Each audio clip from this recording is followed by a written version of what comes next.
Today's news. Today's news. A public farewell to the Pope.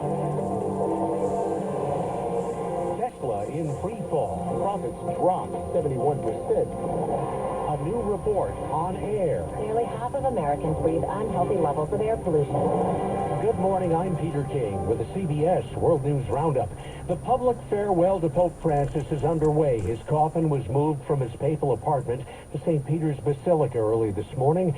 Now everyday people are paying their respects to the man known as the People's Pope. Our team coverage begins with correspondent Nora O'Donnell at the Vatican. We were actually just down in St. Peter's Square, and boy, the lines are long. This is a somber moment for the Roman Catholic Church, but the sentiment from the faithful here is gratitude. Just in talking to people, there's a sense of pride in who Pope Francis was and how he led the church. The public can now pay their respects, and cardinals led this morning's procession as pallbearers carried the Pope's relatively modest coffin from the residence where he lived through St. Peter's Square along the very same route he traveled in his Pope-mobile on Easter Sunday, the day before he died.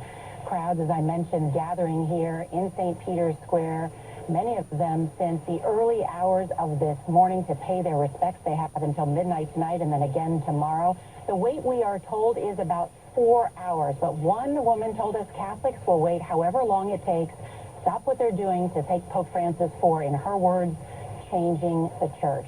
The funeral is planned for Saturday at the Vatican. The Pope's burial, far from there. Here's CBS's Chris Lifson. To get his remains from here in St. Peter's all the way over to St. Mary Major is going to take a very long procession. Remember, it's on the other side of Rome, and once it gets there, it's going to have a very modest tomb. He didn't even want it to mention that he was Pope. He just wants one word on it: Francis. President Trump and the First Lady will attend the Pope's funeral. Vice President Vance was one of the Pope's last visitors. The pair met briefly on Easter Sunday.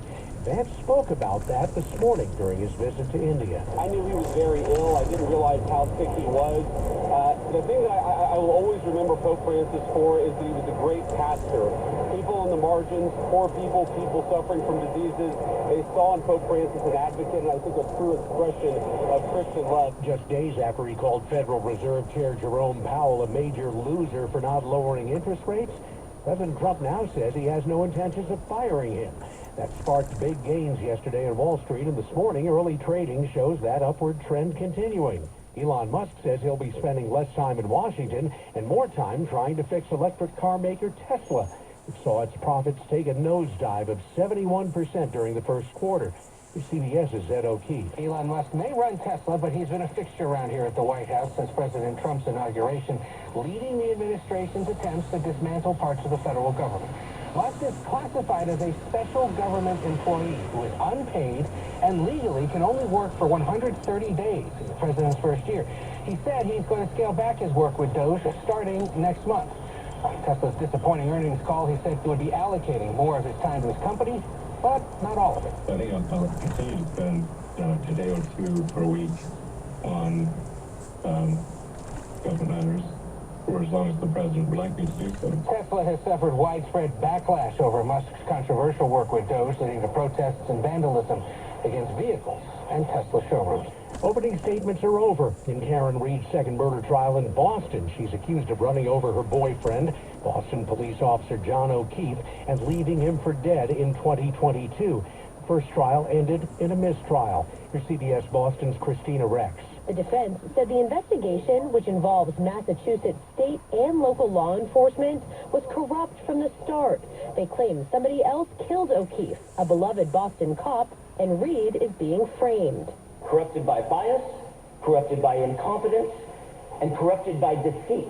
Karen Reed says she dropped O'Keefe off at a house party in the early morning of January 29th, 2022. She's accused of hitting O'Keefe with her car and driving away, leaving him for dead in a snowstorm. Wildfires in southern New Jersey have forced some 3,000 people to evacuate.